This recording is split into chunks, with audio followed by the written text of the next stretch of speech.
साथ मुंबई में INDIA की तीसरी बैठक, सोनिया और राहुल गांधी भी मुंबई पहुंच गए हैं। इंडिया गठबंधन की बैठक में समर्थकों ने सोनिया और राहुल का स्वागत किया है। इस दौरान जी हां, INDIA गठबंधन की तीसरी बैठक मुंबई में, सबसे पहले पटना में बैठक हुई, उसके बाद बेंगलुरु में, अब मुंबई में ये बैठक हो रही है।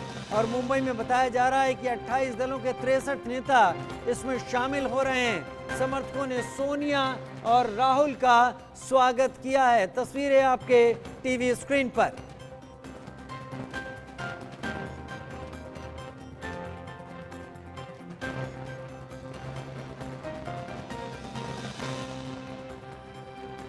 और INDIA गठबंधन की बड़ी बैठक की बात हम कर रहे हैं। मुंबई में 2 दिनों तक चलेगी इंडिया गठबंधन की बैठक। बैठक में 28 पार्टियों के नेता जुटने वाले हैं। 28 पार्टियों के 63 नेता इस बैठक में शामिल होंगे। 2024 में मोदी को सत्ता से बाहर करने का प्लान बनाने के लिए ये तीसरी बैठक की जा रही है कि किसी भी तरह मोदी को सत्ता से बाहर किया जा सके।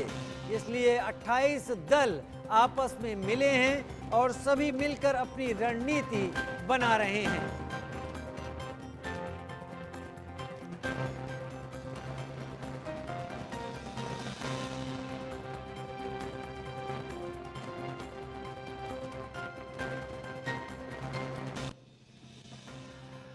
बैठक में 28 पार्टियों के नेता जुटने जा रहे हैं। 28 पार्टियों के 63 नेता शामिल होंगे। INDIA गठबंधन की मुंबई में ये तीसरी बैठक है। शुरुआत इसकी पटना में हुई थी।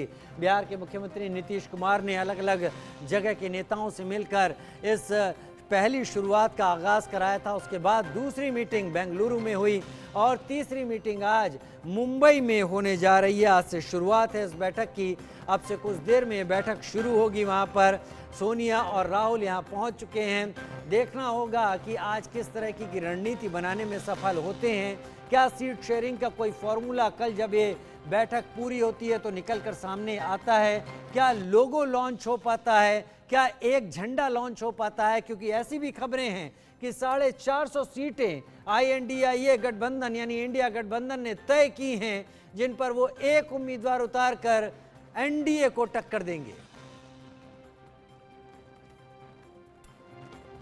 और उधर इंडिया गठबंधन की बैठक से पहले आदित्य ठाकरे का बयान सामने आया है। इंडिया गठबंधन से बीजेपी डर गई है। आदित्य ठाकरे का बयान, बीजेपी के मन में हार का डर आ गया है। देश में बदलाव होगा, आदित्य ठाकरे कह रहे हैं। हम देश और संविधान के लिए लड़ रहे हैं, आदित्य ठाकरे का बयान। अभी तीसरी बैठक की शुरुआत नहीं हुई है, लेकिन आदित्य ठाकरे ने साफ कर दिया कि बीजेपी डरने लगी है। बीजेपी डर गई है, उसे हार का डर सताने लगा है।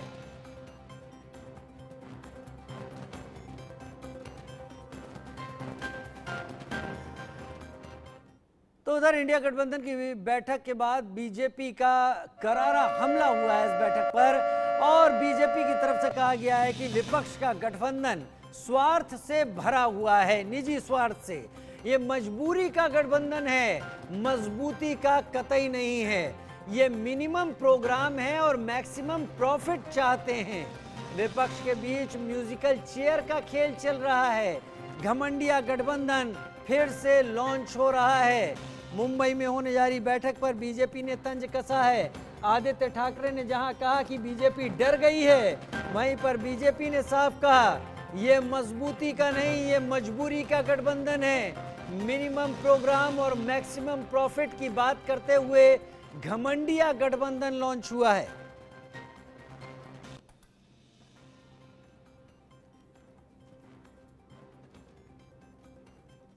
आज फिर से एक बार घमंडिया नाम से यह अलायंस दोबारा बना है और फिर से एक लॉन्चिंग की कोशिश है। आज उसी की मीटिंग है कि किस प्रकार देश में जो स्थिर सरकार चल रही है, विगत 9 वर्षों से 10 वर्षों की तरफ बढ़ते हुए मोदी जी के नेतृत्व में जो एनडीए की स्थिर सरकार चल रही है, विकास से युक्त सरकार चल रही है, किस प्रकार से इस स्थिरता पर, इस विकास युक्त कार्यों पर कुठाराघात किया जा सके, उसी की गणना, उसी के विषय में चिंतन आज इस बैठक में म्यूजिकल चेयर के रूप में होगा। बंधुगण, ये कहना अतिशयोक्ति नहीं होगा कि this is a selfish alliance. यह एक स्वार्थों से भरा हुआ अलायंस है, स्वार्थ सिद्धि के लिए गठबंधन है। यह मजबूरी का गठबंधन है, मजबूती का गठबंधन कदाचित नहीं है। लालू जी का परिवार कैसे आगे बढ़े, आपको क्या लगता है कि लालू जी बैठ के वहां चिंतन करेंगे देश में किस प्रकार से विकास हो? आपको क्या लगता है लालू प्रसाद यादव जी बैठ के वहां पर चिंतन करेंगे कि देश में चमचमाती सड़कें बने? ग्राम सड़क योजना के माध्यम से, प्रधानमंत्री ग्राम सड़क योजना के माध्यम से किस प्रकार गांव गांव तक सड़क पहुंचे, क्या ये लालू प्रसाद यादव जी चिंतन करेंगे? कदाचित नहीं। वो केवल चिंतन करेंगे हमार दुईगो बबुआ का की होई, कि हमारे दो बच्चे वो कैसे पार लगे। आपको क्या लगता है सोनिया जी चिंतन करेंगी बैठकर कि किस प्रकार से वैक्सीन बने देश में, किस प्रकार से वैक्सीन मित्रता? तो ना, वो केवल ये चिंतन करेंगे कि how will we as the family of the Gandhis receive immunity from all activities that we have done against this country. किस प्रकार से हमें वैक्सीन लग जाए और हम इम्यून हो जाए, करप्शन के खिलाफ हमारे पे कोई चार्ज ना लगे, और जो चार्ज हमारे खिलाफ जो केसेस चल रहे हैं उससे कैसे हमारे बच्चे बचे रहे। तो ये कॉमन मैक्सिमम परिवारवाद की जो मीटिंग होने वाली है आज मुंबई में घमंडिया गठबंधन का, वो हम देखने वाले हैं। एक कहावत है हिंदी में, देखिए, अगर आपको विकास का एक ताना बाना बुनना है देश में, if you want to really have development in this country, विकास का ताना बाना बुनना है इस देश में, तो आपके पास नीति की सूत होनी चाहिए, नियत का कपास होना चाहिए और नेता रूपी जुलाहा होना चाहिए। अगर ये तीनों होंगे, सूत होगा, कपास होगा, जुलाहा होगा, तभी विकास की बुनाई होगी। यहां न नीति है, न नेता है, न नियत है। और इसीलिए मैं कहता हूं आज की ये जो घमंडिया मीटिंग मुंबई में होने वाली है, इस मीटिंग को अगर एक हिंदी के मुहावरे में कहा जाए तो वो मुहावरा होगा, न सूत न कपास, जुलाहों में लट्ठम लट्ठा। न सूत न कपास, न नीति न नियत, और जुलाहों में लट्ठम लट्ठा। सारे नेता लट्ठम लट्ठा, मैं पीएम, तू नहीं मैं, यही करने वाले हैं। न सूत न कपास, जुलाहों में लट्ठम लट्ठा, न नीति न नियत, नेताओं में लट्ठम लट्ठा। आज जीएम मीटिंग का कुल मिलाकर के अगर निष्कर्ष और समरी बनाया जाए तो यही। न सूत न कपास, जुलाहों में लट्ठम लट्ठा। बीजेपी के राष्ट्रीय प्रवक्ता संबित पात्रा INDIA गठबंधन को लेकर तंज कस रहे थे। वहीं इंडिया गठबंधन की बैठक से पहले अखिलेश यादव का, समाजवादी पार्टी के चेयरमैन सुप्रीमो अखिलेश यादव का बयान, इंडिया गठबंधन पर देश की जनता को भरोसा है।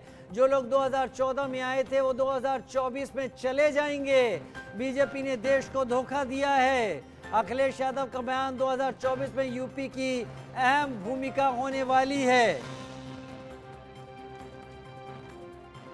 वहीं मुंबई में इंडिया गठबंधन की बैठक के बीच अखिलेश यादव ने बीजेपी सरकार पर एक बार फिर हमला बोला है।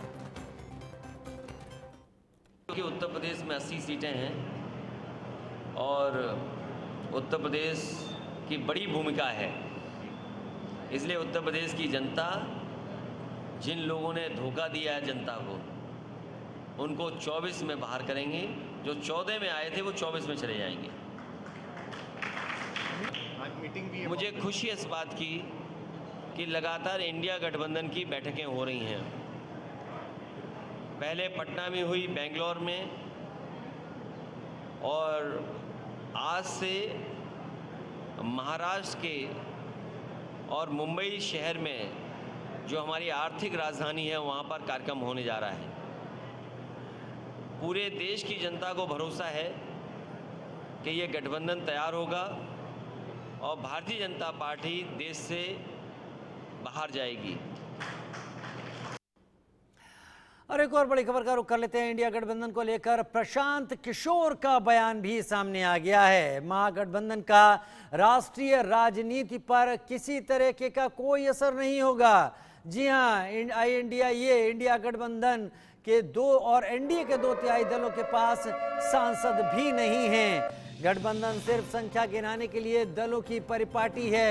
नीतीश के बारे में बिहार की जनता जान चुकी है। तल्ख शब्दों का इस्तेमाल किया प्रशांत किशोर ने।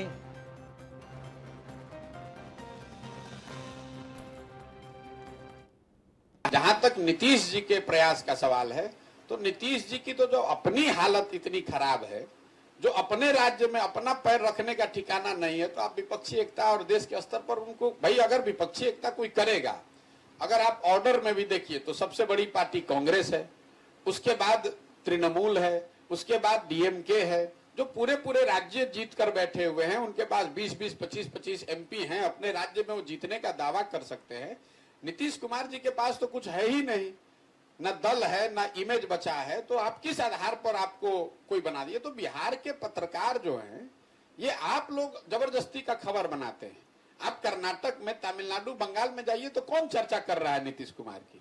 और जिस दिन महागठबंधन बिहार में बना, उस दिन मैंने ये बात कही कि बिहार का महागठबंधन बिहार की घटना है, इसका राष्ट्रीय राजनीति पर कोई असर नहीं पड़ने वाला है।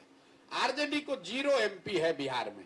अब आप लोग का ये मानना है कि भाई ये इतना मजबूत दल है कि ये लोग डिसाइड कर सकते हैं। जिस दल के पास 0 एमपी है, वो तय करेगा कि वो कौन देश चलाएगा, ऐसा संभव है? नीतीश जी के पास 42 गो विधायक है और 16 गो एमपी है, जो पिछले गठबंधन में वो जीते थे। कितना इस बार जीतेंगे वो आपको बेहतर मालूम है हमसे। तो जब आपकी अपनी ताकत नहीं है, आपके अपने 10 एमपी नहीं है, तो आप देश की राजनीति में क्या भूमिका अदा कर सकते हैं? उधर आम आदमी पार्टी के नेता संजय सिंह ने भी बीजेपी पर निशाना साधा। आप भी सुनिए। वो तो जब से ये इंडिया का गठबंधन बना है, प्रधानमंत्री नरेंद्र मोदी इतना घबराए हुए हैं कि उन्होंने 38 दलों की मीटिंग बुला ली। 26 के जवाब में 38। और कैसे कैसे दलों को बुलाया? हम, तुम, क्यों, कहां, कैसे, लेकिन, वेकिन, मेकिन, कामा, फुल स्टॉप, सबको बुला लिया। जिसके एक भी सांसद नहीं, एक भी विधायक नहीं बोले आओ मीटिंग में एनडीए की। 9 साल तक उनको एनडीए याद नहीं आया। तो इसलिए भारतीय जनता पार्टी और नरेंद्र मोदी देश के प्रधानमंत्री जी बहुत घबराए हुए हैं। और मैं समझता हूं कि जिस तरह से इंडिया गठबंधन मजबूत हो रहा है, प्रधानमंत्री इंडिया गठबंधन का बनेगा, प्रधानमंत्री इंडिया का बनेगा, अडानी का प्रधानमंत्री नहीं बनेगा। बहुत छोटा सा ब्रेक ले रहे हैं, जल्द हाजिर होते हैं।